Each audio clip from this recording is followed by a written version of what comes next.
Welcome to Laguna Podcast, an attempt at illustrating the lives in Lower Laguna Madre. Today's guest is someone who is well known amongst the Texas community. He grew up around boats and did whatever he could to make ends meet to get his first skiff. He is a true advocate for the long-term health of the fishery and is now currently the sales rep for Chidim Skiffs in Texas. This is my conversation with Stephen Ford. Okay. Sounds good? Mm-hmm. Okay. Weird angle, but we got Stephen Ford here today. Now, the first time I met you was when I came, obviously, down to actually see my first Chidim and test driving it. I'd like to think that being a Chidim sales rep is pretty hard to do. So I assume that it took a while for you to get here, and I think that would be a good way to end the kind of story of how you got into fishing. So basically, from where you started and like how you got into the game, because everyone has a really cool story about that, all the way through to the people that you've met and like how you were actually able to work for such a cool company. Sure. Well, I started fishing as a kid with my dad. My dad had literally a pop-up camper near Freeport and a 16-foot John boat and an 18-foot Wellcraft. And yeah, that's what we fished out of. He always had really crappy boats. He didn't really see the difference. So yeah, I grew up saltwater fishing. So when I went to college, at the University of Arkansas, they have trout streams up there, and I ended up getting a fly rod. And I guess what motivated me to get the fly rod was, this is pretty goofy, really, but when I lived in Austin for about 2 years, and I was really trying hard to be a rock climber, and I was going in there to buy rock climbing gear. And at that time, Alvin Dedeaux, I didn't know who he was. And I don't think I think he was just getting into fly fishing at the time, worked at that store. And he said, I was, buying some rock climbing stuff. And he says, man, what you need is a fly rod. I mean, this rock climbing stuff's all right, but you need a fly rod. And for whatever reason, it just stuck in my head. Not good. And I went out there and I left that store thinking, I need a fly rod. And so I went over to the Austin Angler and they were just too expensive. Yeah. So I went to Academy and bought some, shitty fly rod. And I was riding, I didn't have a car back then. I just had a motorcycle. Mm-hmm. And I was riding the motorcycle with the fly rod and, to learn how to cast it, find some body of water, and I wrecked the motorcycle and broke the fly rod. So, like a year later, I decided to move to Fayetteville, Arkansas, and I was way into these motorcycles. I would go down and take these motorcycles and drive them all over Mexico during the Christmas break. And that year, the motorcycle broke down at the border, so I didn't make my trip. And which left me with an extra $400, which is what I would take down there. I could, ride around on a motorcycle in Mexico and have a great time for 3 weeks on $400. And so I had an extra $400. This was early 90s. And I went home and went back to Fayetteville and went to the Orvis shop, and said, here, I got $400. What do I need? And that's how I got the fly rod. Worked real hard, learning to cast it, read the Lefty Gray books, and picked up fly fishing on the White River in Arkansas. That's where I picked it up. Do you remember the first time that you felt like you were, I guess, becoming successful at fly fishing after practicing and reading and actually trying to learn how to do it? Yeah, I do. It was on some place called Sillamore Creek, and I caught some trout, and got tangled up a little bit less than I had been, you know. So, and then I just really became obsessed with it. Oh yeah. You know, I mean, I couldn't do anything else really. It's a kind of half-ass finished my degree and fished as much as I could. Good. So from that point, how long till you got involved with boats in general, but then working with Chidim? Well, when I was in, I mean, even when I was younger, I was into canoes and the boats that Dad had. Oh, okay. You know, I didn't like any of the boats he had, but we didn't see eye to eye about these things. But I was always really particular about boats. I really was. I wanted everything to be right on the boat. I wanted everything to be kept up and organized. And, you know, he's a man who brings all of his tackle in a bucket, you know, that he bought on the way there, you know, still in the packaging. At least it's organized. And so, you know, when I was in my first boat I bought on my own, though, it was in Fayetteville. Like I said, I got into trout fishing. I had a canoe, but I knew that wasn't going to fly. So you got a drift boat? No, I got a 1950 something 12-foot Starcraft with a 9.5 Evan rib. No kidding. And that was my first boat. It was a few $100, and I worked really hard, you know, trying to get the motor as high as I could so I could make it up the shoals, and just spent a lot of time trying to trick that goofy boat out.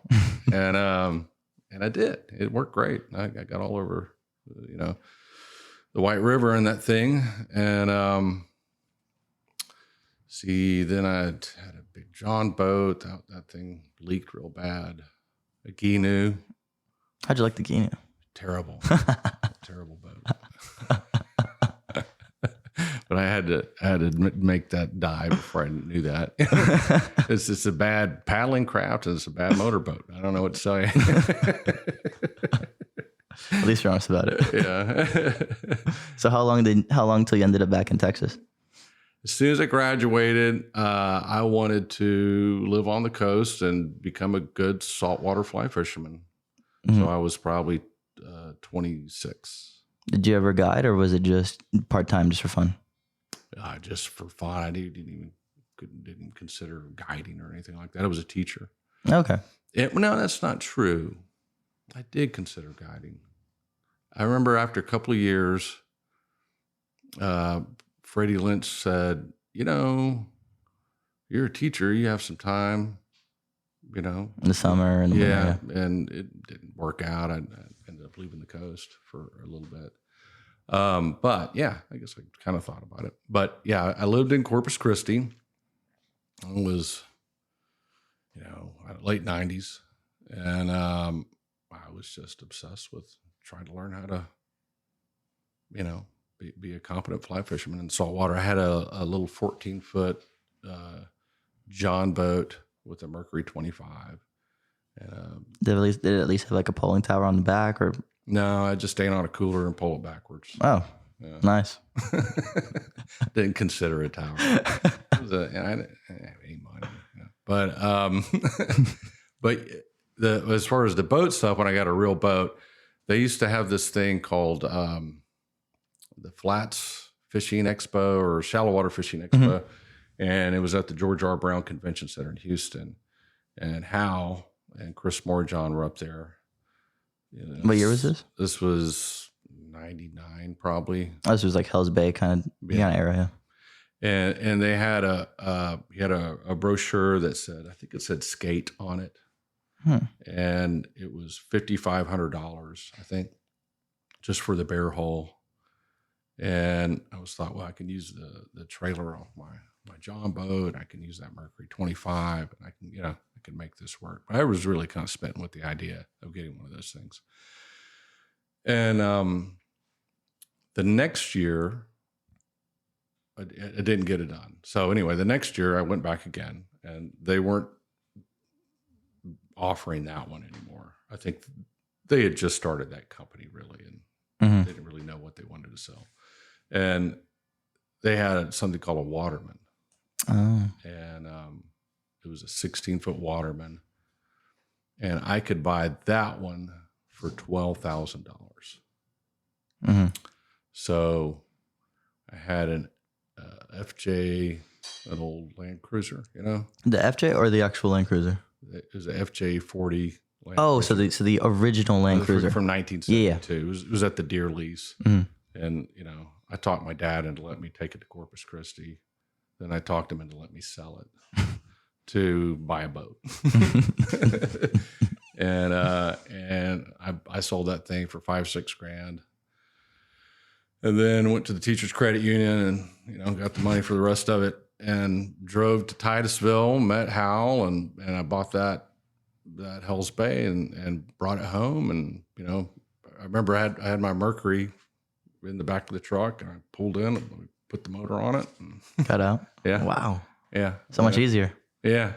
It was not that big a deal. And back then, a pulling skiff was definitely a curiosity. You'd pull into the car wash. They'd say, "What'd you pay for that?" It's like $12,000. And you're an idiot, What are you going to do with it? But suddenly I had fishing buddies, Yeah, out of nowhere. Right, yeah. There was a fly shop in Corpus called Green Outfitters. I think Barry Box owned it. Mm-hmm. And so it was, it was a pretty good time. The fly fishing was still real young. Did you have any like mentors while you were fishing here, or was it all kind of like on your own? I'd say trying to figure it out. Yeah, because you mentioned Freddie Lynch, and so I figured if he's saying something, then well, yeah, he's just such a friendly, nice guy. Like he'll just talk to everybody, Yeah. and so I'd see him up at the fly shop, and we would talk. I never went out fishing with him or anything, I had a friend of mine, and most people didn't know how to pull boats or anything back then either. There were, I don't know, just a handful of pulling skiffs in Texas. Yeah. There, At that time, it was like Eric Glass, Tom Kilgore, maybe Wade Duncan was on his way out. Who else? I know Tom Horby was doing it, and then Freddie Lynch. But yeah, like from what I understand, and this is when I was talking to Tom on the phone, it was if you were a fly fishing guide, you knew everyone else who was fly fishing on the coast. Like it wasn't by any means like as like saturated as it is now. Yeah, no, it was a totally different world. Like I said, the boats were a curiosity. You knew everyone who had one. Because there really weren't that many people. I think most of them were in the Lower Laguna Madre anyway. Yeah. I think, geez, we're in the Coastal Bend. I know, see Rob, and I don't know, 3 or 4 people had them. Mm-hmm. Well, back then they were actually pulling off Dargles. Mm-hmm. Yeah. Yeah. I have a picture I just got from Paul Arden from Rick Hartman pulling like a 14-foot scooter, and it looks so awkward. Yeah. I can only imagine like having to pull something like that. It'd be terrible. And Chuck Skates used a shallow sport for back then. Oh, I didn't know that. And then Nizer, he had I forget what he had. J-Craft. He had a J-Craft. So then you never really had any people who kind of gave you pointers. You just started like nose to the grindstone. Well, I had a friend of mine, Mark Pieser. He taught me how to pull it. Mm-hmm. He probably just learned the year before or something, and so, yeah, that was pretty much, I can't say there were a ton of, it was pretty isolated, really. you didn't have, you had the fly shop. You'd go out there and meet people there and go fishing with them. And at this time, were you just strictly doing Texas, or were you actually, now that you had already been to Florida, were you now traveling kind of up and down the coast to try to like fish at different locations, or again, were you just strictly Texas? Back then, I didn't have the money to travel. Okay. I just, like I said, I was a special ed teacher with this boat that was punching above my weight, really. I just was trying to figure that thing out. Yeah. And learning how to catch redfish, So, yeah, that traveling to that didn't happen till later. But that boat was a fantastic little skiff. How long do you fish that boat? Gosh, I think I had it about 5 years, and I sold it to John McCain, who's the Texas Hells Bay rep forever. I got him his first Hells Bay. Trendsetter. And I remember I sold it for $12,000. Wow. And he was, I thought, man, I'm getting my money back. I can't believe this. That is unheard of in a boat. Uh-huh. I tried to buy it probably 10 years ago from him. And he wouldn't sell it back to me even when I got up to 18. In today's money? Right. This was 10 years ago. But maybe 12. I don't remember. But yeah, I had that boat for a while. Had a lot of good times in it. Even took it up to the White River once. That must have been interesting. Yeah. There's a picture of me standing in the snow on the deck of that thing. That sounds pretty cool. So then from there, how long till you started working with Chittum? Oh, a long time later. Chittum wasn't until about 8 years ago. Okay. So then my next boat was a Hells Bay Guide. Uh-huh. But I had a family then, and I was making a little money. I got out of teaching. And so I could afford a used Hells Bay Guide. Mm-hmm. And I had that boat for, I don't know, 8, 9, 10 years. Oh, okay. I had that boat a long time. And then I left the coast for about 8 years, I guess. Doing what? I was doing commercial real estate development, okay, things like that. And were you missing the fishery, or were you just like, it was awful. Gung ho? No, I was missing it. It was terrible. Felt like I woke up every morning with a gun to my head doing that job. But I got it done. I made enough money to move on. Yeah. Which is, I had a wife and 2 kids. I needed to change things up at that time. So I did. Anyway, moved back in 2008. Well, perfect timing. Yeah, during that recession, which was fine. There was no more real estate development stuff going on there. So I moved back then, and I've been down here ever since. In Corpus and then Rockport. So when you look at, I guess, your fishery now, and you've spent quite some time here. What were some of the most notable changes that you've kind of seen over the years? Well, as far as the fish, I think there's probably the same amount as redfish as there were, or maybe I'm better at it. I don't know. I couldn't tell you that. You'd have to ask a biologist. But just the pressure. I'm sure everyone will tell you the same thing. Yeah. And the landscape has changed. It really has. The flats look different to me. In what way? It's just opening up. I mean, there's not. It doesn't. You wouldn't notice this in the Laguna Madre, because it's wide open. And the upper Laguna Madre, that was my home waters for a long time. But around here, there's so many different breaches into the flats that things are just eroding away real fast. No kidding. Yeah, real fast. Do you guys have a lot of dredge traffic here? What? Dredge traffic? It's kind of harder for me to even begin that topic, just because, again, where I'm fishing, if you really think about it, the lower Laguna Madre is really skinny, like width wise. It's not exactly a wide bay, but over here it's quite different.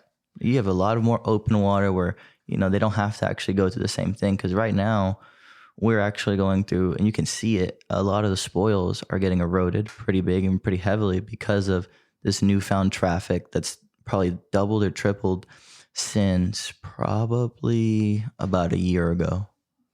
Yeah. No, I mean, the Port of Corpus Christi, especially as of late, is expanding substantially, and they're dredging things from I think it was 45 and 55 feet, with the goal of getting it to 80 feet. 80. Yeah, I mean, it's.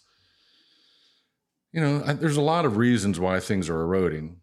I think that's one of them. There's just a lot more velocity. We had a significant hurricane here that transformed the landscape too. And boat traffic, airboat traffic in particular, they tend to sort of blast through and make their own trails. That doesn't help. Imagine water coming in and out from the bay to the ocean into these lakes. Oh, okay. And around here we have these little creeks and lakes and creeks and lakes. And if you start opening all that up, the water comes in and out a lot faster. Yeah, water pressure increases. Or will decrease, but the actual volume would increase. And it comes in faster and it goes out faster. And that's creating some erosion problems. And a lot of these breaches would heal naturally, but folks keep going in and out of them. I'm talking about a breach. I mean, imagine a very thin piece of land with like saltwort on it, and kind of holding that ground together.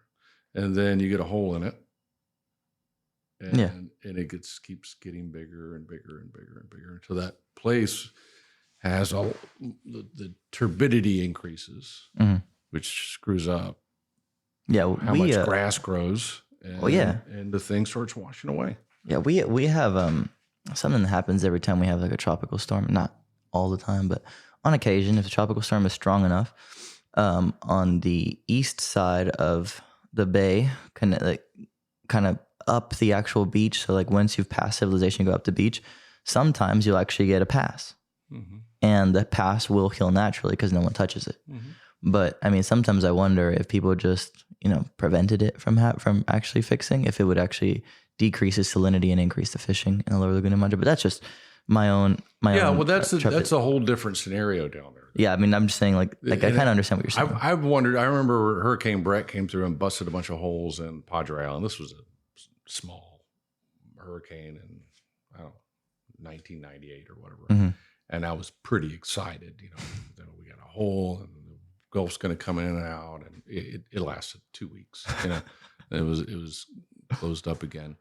But this is a different situation. This is around here. They're very small, little intimate lakes, and it's fragile and it's really changing fast. And it's not airboats particularly. It's all these different skiffs coming. Yeah, out. People are just using the shallow water in a way that they. This is a new avenue. Yeah, there's just a lot of boats on the water. So, I mean, most of my day is really. I mean, I just want to figure out how to get away from everybody. It feels like that's kind of like a common tendency now in every fishery. Yeah, I mean, I just, a lot of places I just won't fish anymore because it just ruins the experience for me to sit there and get run over. See another guy on a skiff. I don't even see another guy on a skiff. I don't want to see him. I want to feel alone. I want to pretend like I'm the only guy out there, So speaking of situations, the whole Rockport oyster stuff with Flatsworth, do you have can you give an actual insight on what's going on? Yeah, that was a major battle won by the locals here. I mean, it's talk about a grassroots effort, and it's most people in this neighborhood. Really, in this neighborhood.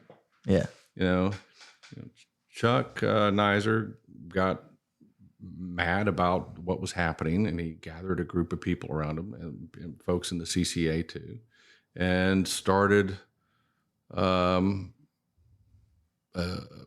really a movement that culminated in with all of us going to Austin. That was, I guess, last year, and speaking out to save this resource. I mean, to me, the most interesting thing about it all is this: that in Texas, at least, conservation, angler-driven conservation, sportsman conservation is generally about fighting against commercial fishing and limits and things like that. Yeah, way back when they were just hauling meat. Yeah, but this was about habitat.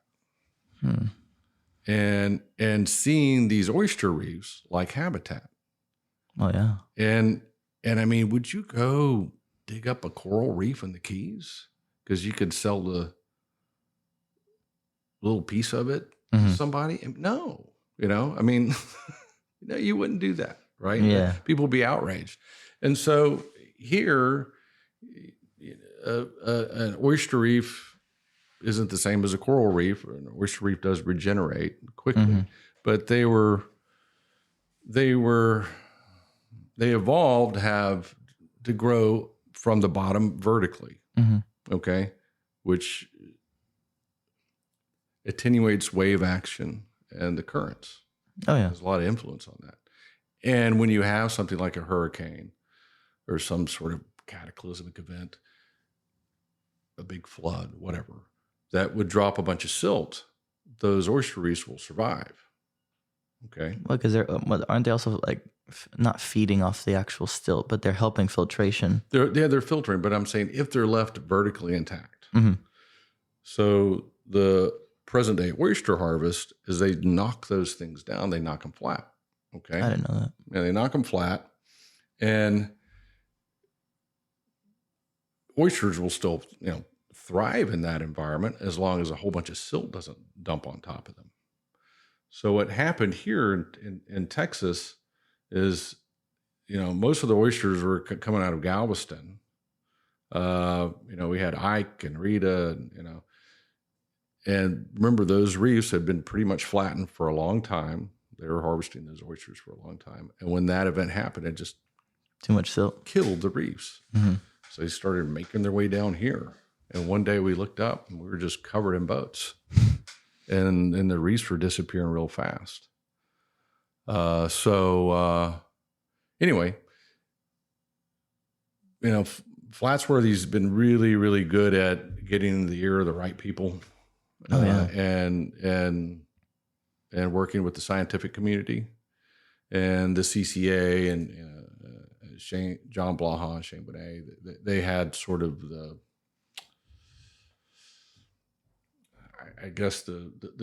this structure to go in and make some, big moves to get the public, to alert the public about it. And it worked. So there's basically a oyster reserve, a marine sanctuary. Chuck and Billy can talk to you about that. Yeah, I hope to have Chuck on here in a couple weeks. He's gonna fill you in on this way better than me. Yeah, figure. But he is. It was really wonderful to see. I mean, if you think, man, I can't make a difference. I mean, I watched it happen in Texas too. Yeah, I feel like Texas has always had a very laissez-faire approach to that stuff.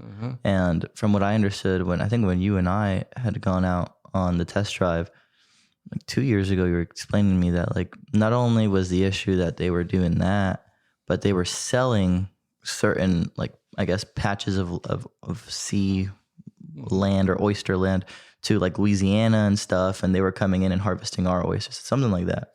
Well, there's leases, which that's not a bad thing, okay, but and Louisiana has those, and those guys have ownership there, so they take better care of them. Yeah, but they don't have ownership here. Yeah, that was they have some of that, but not like Louisiana. It's just not. It's not evolved like that. So they would just kind of dredge the wild beds, and they've been doing it a long time. And for a long time, I guess it was okay. But now we have a whole lot of people. That's good. And they've, well, I mean, Texas is big. There's a lot of population is growing, and the oyster beds have diminished because of their practices. Well, one of the cool things about where I fish is you can't really harvest oysters there. Yeah. Only because they have 4 water treatment plants. And they're all around the big oyster areas. So they're just there and nobody touches them. But we have plenty of oysters. And just South Bay, right? South Bay is a big one because South Bay has the south side of Padre has a treatment plant. And then the furthest east side of PI also has one. So it's right there. And then there's one up in Mansfield. And I'm not sure about Mansfield, but there's one by my house too. And then there's one up somewhere, maybe in Los Fresnos area, not Los Fresnos, the Laguna Vista area. And so, yeah, you can't harvest oysters there. And I just remember thinking I didn't know if it was a blessing or a curse, because sometimes you're in the wrong spot at the wrong time. Oh, it could, yeah. When you find yourself in the middle of an oyster, you're like, oh hell, I'm just gonna ruin the boat. But yeah. Anyway, they do make navigation harder. They do. Yeah, absolutely. And so you spent a lot of time doing what you do. Are there any few, like, I guess, honorable mentions or people that you've met over the years that you continue to look forward to when it comes to like spending time together, fishing, etc.? It in Texas specific? It doesn't matter. Okay. Well, I mean, I love my trips to Florida. Yeah. You know, I really do. I got a great guy I go down there and fish with, Brian Helms, and we fish out of Isla Morada. I'm kind of, you know, I've really gotten into going to the Everglades and learning the no motor zone stuff. That's probably my favorite thing in the world to do, is to go snook fishing in the no motor zone. Do you think Texas would ever allow a no motor zone? You know, most people don't realize it, but we did have one. Okay. 9 Mile Hole. Oh, man. A long time ago. It was when you went into, it was from like the middle entrance north of there. Mm-hmm. It was there. And I remember going in my little skiff and seeing this tiny sign that said prop up. And I didn't know what it meant or anything. I ran all over it. And but I was concerned enough when I got home. I called Texas Parks and Wildlife and asked him what it was, and he sent me a little brochure about it. Mm-hmm. And I said, "Man, you ought to have something on the boat ramp or something so people know what's going on." Yeah. And it was just this pilot program they did, and it had a sunset, and they wanted to see how people responded to it, like if they noticed the fishing was better. But unfortunately, at the very same time, they were doing seismic testing. For oil in 9 Mile Hole. So imagine they got this no motor zone, and if people would have experienced and thought, "Oh wow, fishing's crazy, so good here," but no, this is just bad luck. There were airboats dropping charges into the mud, you know, and there were no fish in there. This went on for a couple of years, I think, if I'm remembering it correctly. Mm-hmm. So eventually they just let that no motor zone thing pass. But we are in Texas are ripe for one. And I can tell you, you know, I remember when they made snake bite no motor zone in Florida Bay. Mm-hmm. And you know, a lot of people were bitching about it. Like, well, no one will ever fish it now. That's where everybody goes. No wonder. You know, because you can not get run over. I mean, the fish behave so differently. Yeah. They're not getting burned all the time. Well, not only that, people don't understand like how aware fish can really be. Especially people who, I don't want to say are uneducated, but people who don't have enough experience or exposure. And the reason I say that is because I've spent quite a little bit of time fishing down in obviously in South Padre. And I mean, sometimes you'll be on a stretch of water, and I've referenced this story like 2 times prior, but you'll see like a boat, I don't know, like 2,000 feet away coming in, and the fish that you're throwing at will feel it and leave. So you start to realize like fish can actually understand what's going on to an extent. And if they don't like that pressure, they're gone. But if you had a choice to put in a no motor zone, where would you put it? Aside from 9 Mile. Well, I think it's the no-brainer is I think the wildlife refuge. Mm-hmm. I mean, I can't get anywhere with that. It's federal land; they could do it so easy. Ideally, you'd have them on San Jose Island. That would be such a beautiful area. And it's been such a hot button issue. Like a lot of guys don't even want to discuss it. You know, they'll like, oh, you know, the government's taking over or whatever. But we're getting there. I really think so. We have to get there. I mean, there's so many people using the flats. You could do running lanes. There's a way to be intelligent about it. Yeah. But I think I mean, you ever heard that term, the tragedy of the commons? I mean, where everybody got to use a certain piece of ground in the village until it was ruined. No, I've never heard it. Feel free to. That's what happened. Yeah. I mean, that's it. There's some long story, but I mean, that's the gist of it. Yeah. And you know, there are the fish are around, but the way we experience them is getting diminished. Oh, I mean, I can imagine. Yeah. But then most people don't care unless they're on a polling skiff or something like that. So, yeah, because they don't actually get to see the difference. And we don't really have, I don't know, that sort of sight fishing culture in Texas like they do, say, in Florida. But it is growing, which is nice. It is growing, and so I think it's going to come.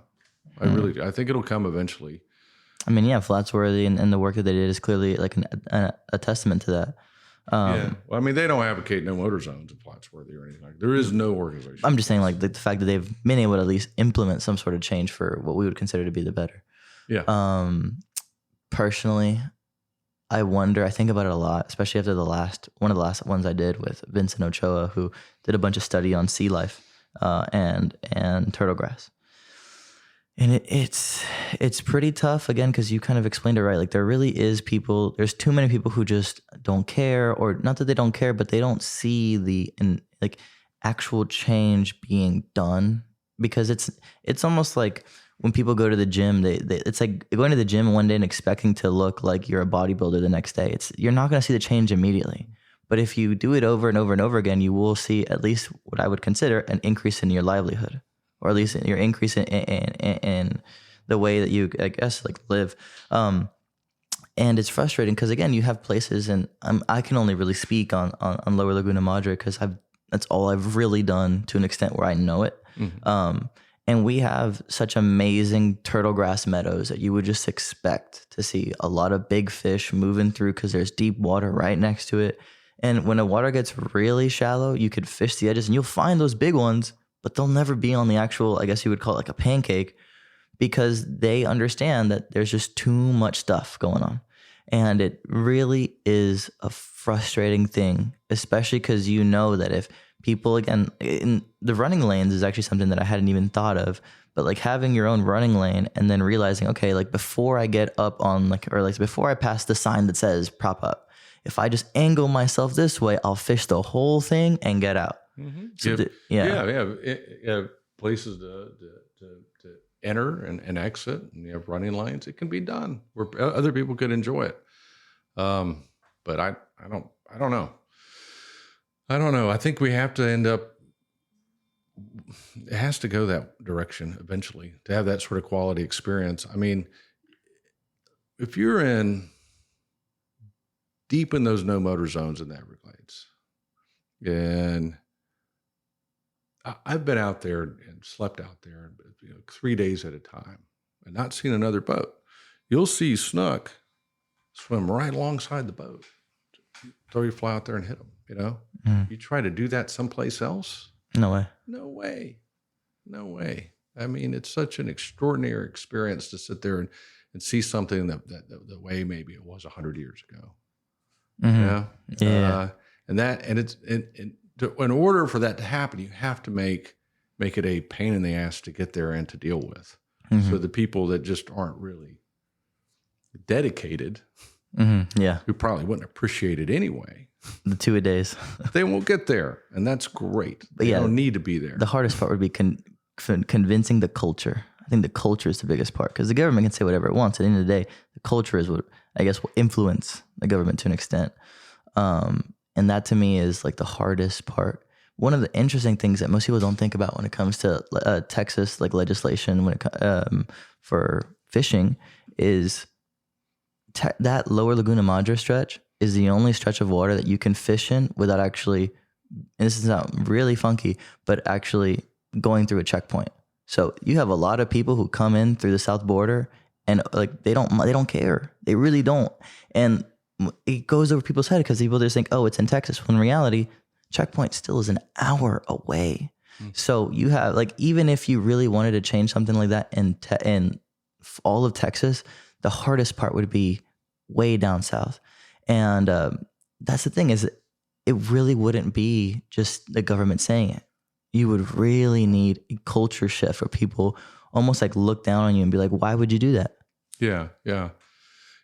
And that was initially,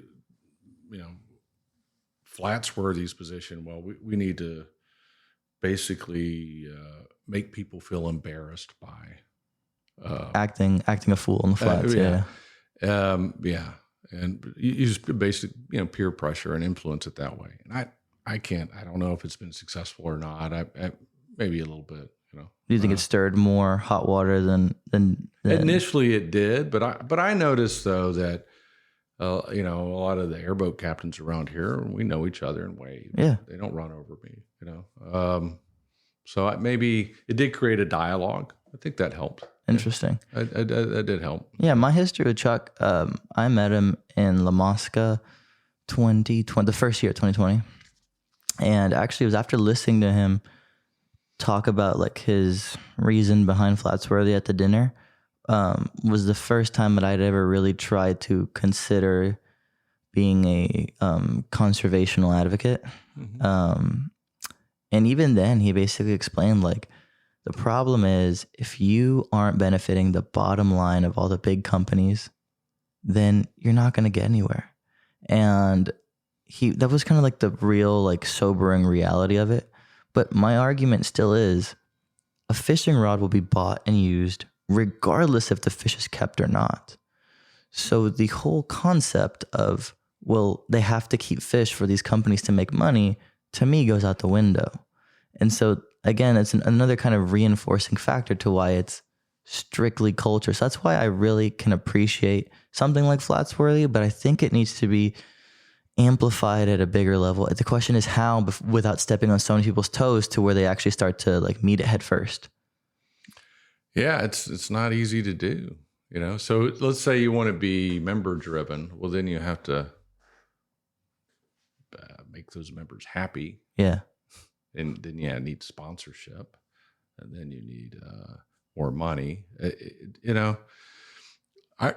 This is interesting to me. I remember how Jidam telling me that when he was sort of advocating for a no motor zone, mm-hmm. snake bite. One of the major pushbacks he got was from outboard manufacturers. Go figure. So and people claiming, well, you're just doing it because you sell poling skiffs, things like that. But the reality is, he had been down there guiding since the 70s, and mm-hmm. he saw the fishing diminish, and once you made these little lightweight poling skiffs that could get anywhere, it really did change things. Yeah. Once you had those little whip rays and stuff, that it could get real shallow. Now it became a cumbersome thing. Mm-hmm. So they had to regulate a little bit, and it is that's a can of worms in Texas that most people aren't willing to. But at least, in fact, I've kind of kept my desire to get the refuge secret until just now. Just told a few friends, and then with the people in the neighborhood to burn my house down. Don't worry, guys, that'll happen. Anyway, that's my wish. Wishful thinking. So back to people that you've met. I feel like we kind of went a little on a tangent, but it was a tangent that I really enjoyed. Back to people you've met, or people who you enjoy to fish with. You got a couple more maybe that aren't in Florida? Let's see. I used to fish with JT a fair amount. He's busy as a guide now. Mm-hmm. These days I fish with Elaine a lot. She's a really good fly fisherman, and we spend a lot of time out on the water. But I've got buddies of mine I've been fishing with for years, 30 years.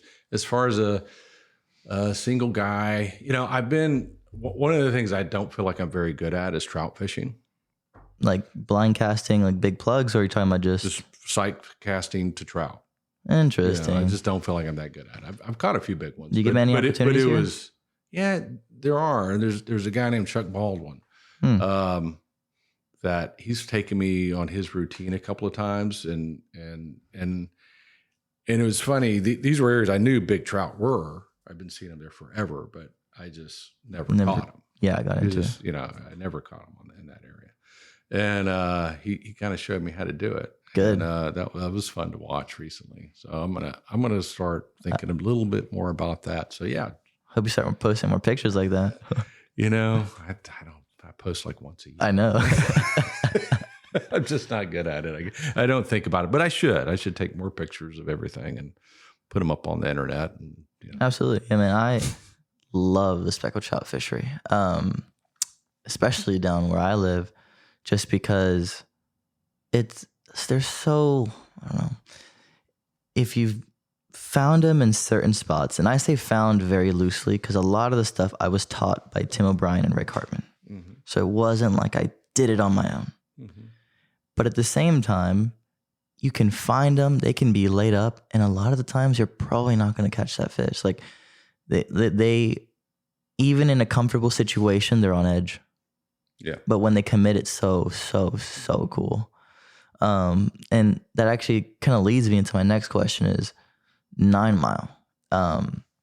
When I fished with you gave me a couple cool stories about 9 Mile. I was hoping you could reiterate a couple from when you were fishing there, because even to this day, sometimes I still want to try to make the run from Mansfield. And it's about 46 miles, I think, to the actual first entrance.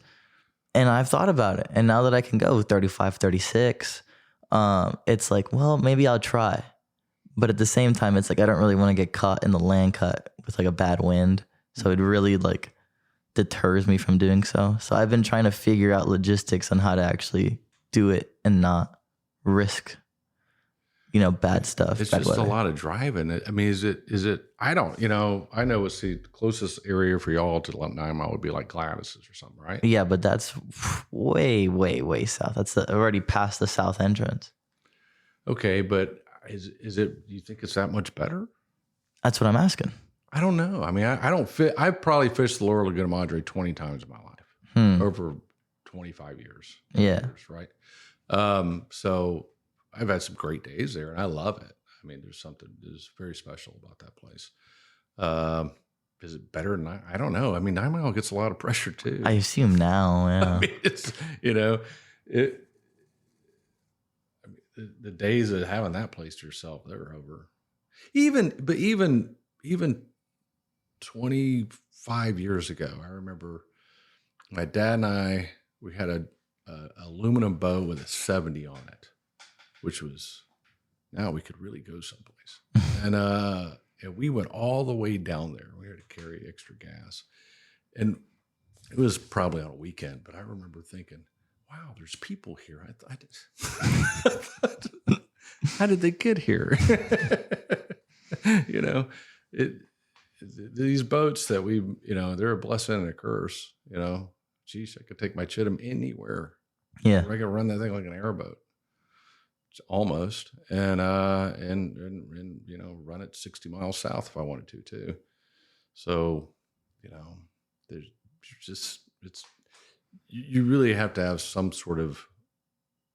I'm beating this whole pull and troll area thing to death, but we need to have something like that.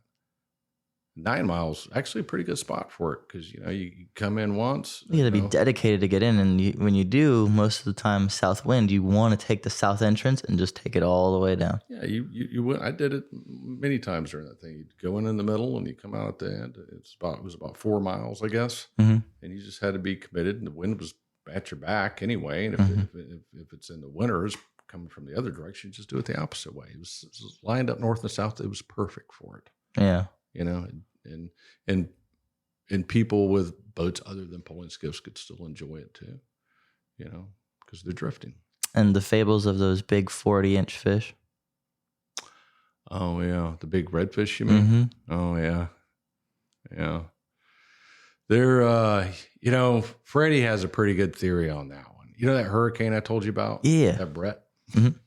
Where you said it. The hurricane nobody remembers, right? When you told me though, you said that blew in, made an eddy, and then the fish came in, closed up behind him. That's Freddie. Freddie told me that. Oh, okay. Yeah, it came from Freddie, and I believe him. I mean, it's his best guess, and he knows that place better than anybody. So he's in there all the time. Oh yeah, that's where he gets his mail. 9 Mile. If you want to learn about 9 Mile Hole, ask Freddie. Well, I have planned actually to talk to Freddie in the next 14 days.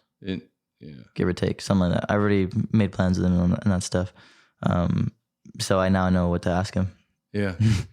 Ask about 9 Mile Hole, how to fish baffin and alzon, all that stuff. Specific coordinates too, all the way. Yeah. Who knows? He might tell you. He's pretty generous. He's really. It's not like I'm going to fish it. I'm all the way down south. Right. But yeah, he's got a big heart. He really does. So when you look back on your fishing career, your life, do you have any particular memory, even from when you first started, that still resides with you strongly to where you're really grateful for that opportunity, or just it can be something super deep like that, or it can just be something where it was like that was the best day ever?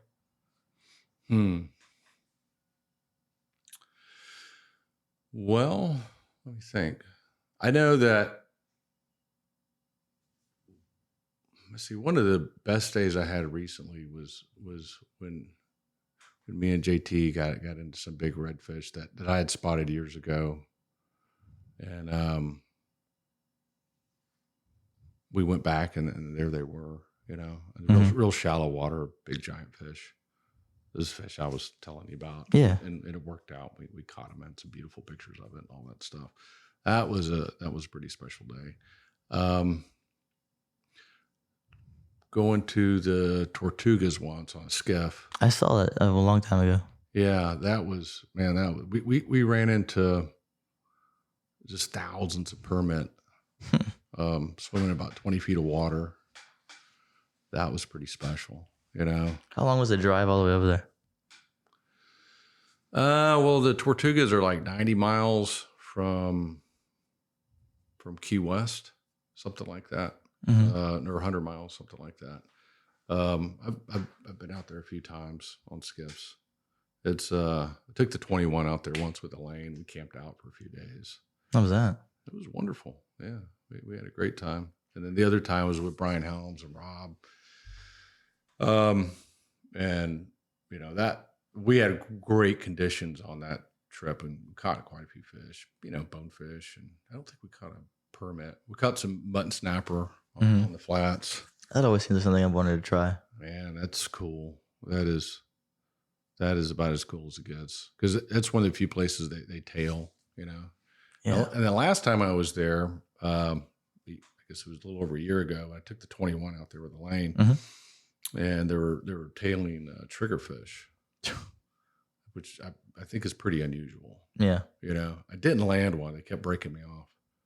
Yeah, I've heard they do that. I've seen them do that but like near like South Africa, stuff like that. Yeah, and you can out on the Tortugas, you can get those tailing triggerfish and tailing mutton snapper. There used to be a lot of tailing mutton snapper, but evidently, from Keys people tell me this. Yeah. Now, not so much anymore. Well, it's just pressure itself. Yeah, I mean that's not a pressure. Nobody has a flat skiff out there in the Tortugas, because. So what's pushing them away? What? The actual mutton snapper.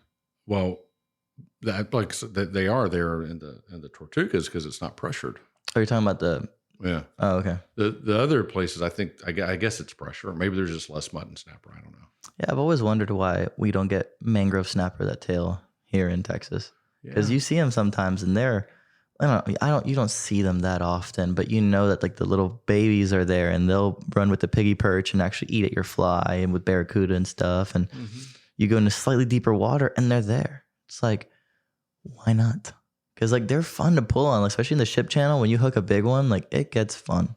Yeah, and then there's a lot of them in Texas. But for some reason, they just don't. They choose not to, which always really tripped me out. And I've never heard of people actually hooking them in the flats, like in super skinny water. I never have. I mean, I'd catch them in the Everglades, in shallow water and stuff. But they have Goliath grouper in the Everglades too, which is crazy to me. Yeah, I caught one of those recently on the fly. I could not turn that thing. It just it was probably a 20 pounder, I can only, I had no chance of turning that thing. It broke me off. And then I was like, man, I want to get another one of those. And so we found a 5 or 6 pounder. I managed to land that thing. Whatever it takes. But I think about special days. Our first time I ever went up into the glades, I bought a glade skiff in Miami. And I got rid of that guide. I wanted a smaller boat. And I drove from Texas all the way to Florida, sold my Hells Bay guide to somebody who'd ordered at Chittenden. Back when Chittenden was just making a few boats here and there.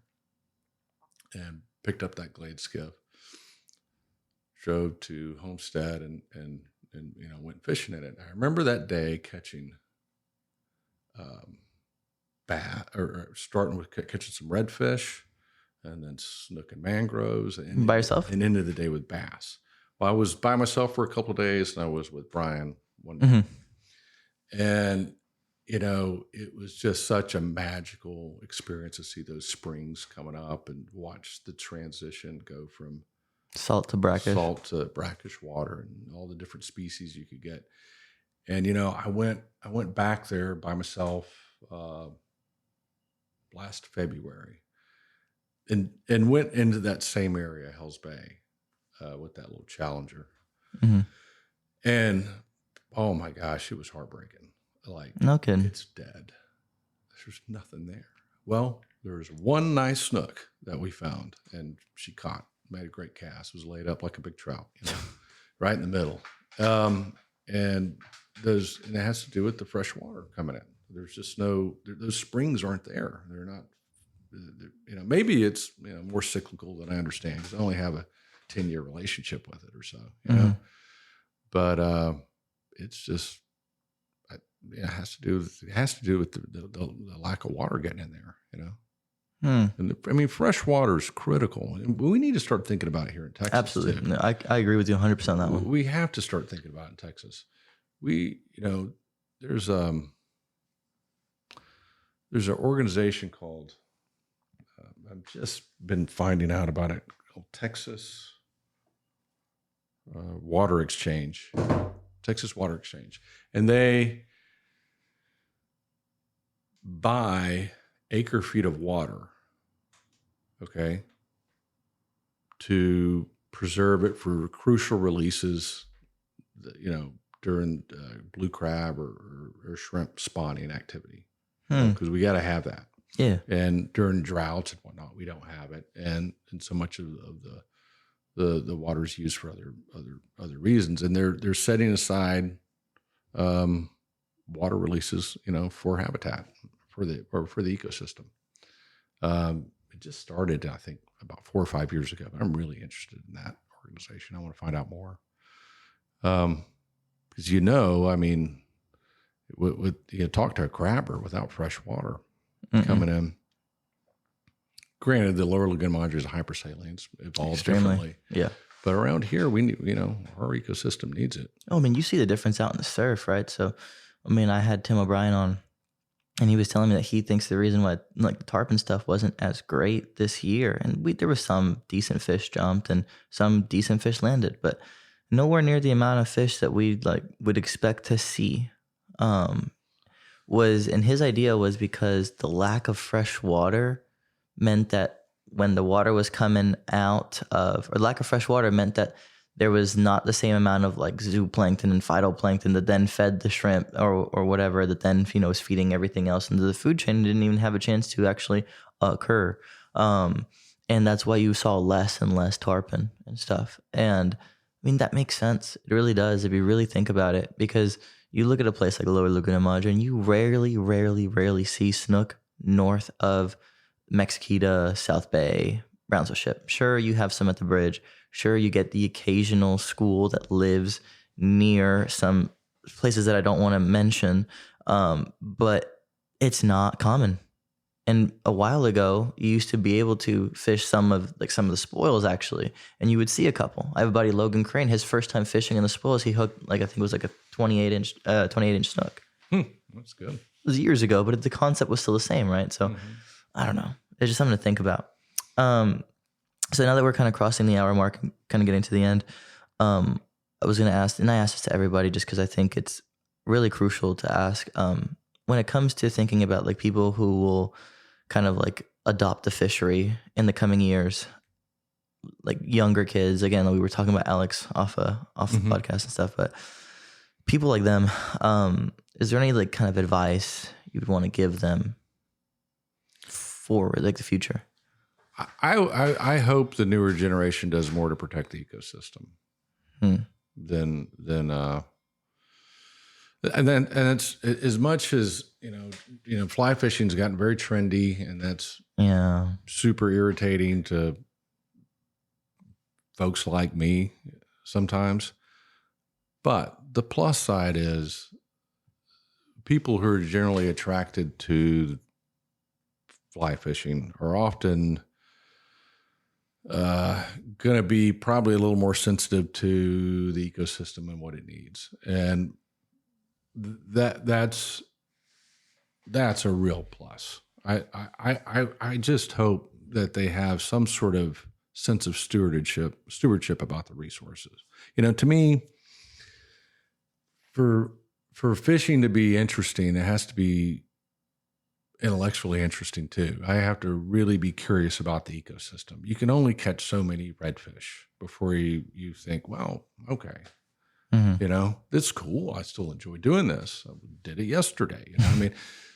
But you have to ask yourself, why is this happening, and where's it all going?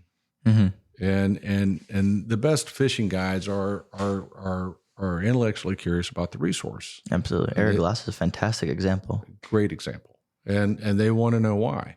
They're engaged that way.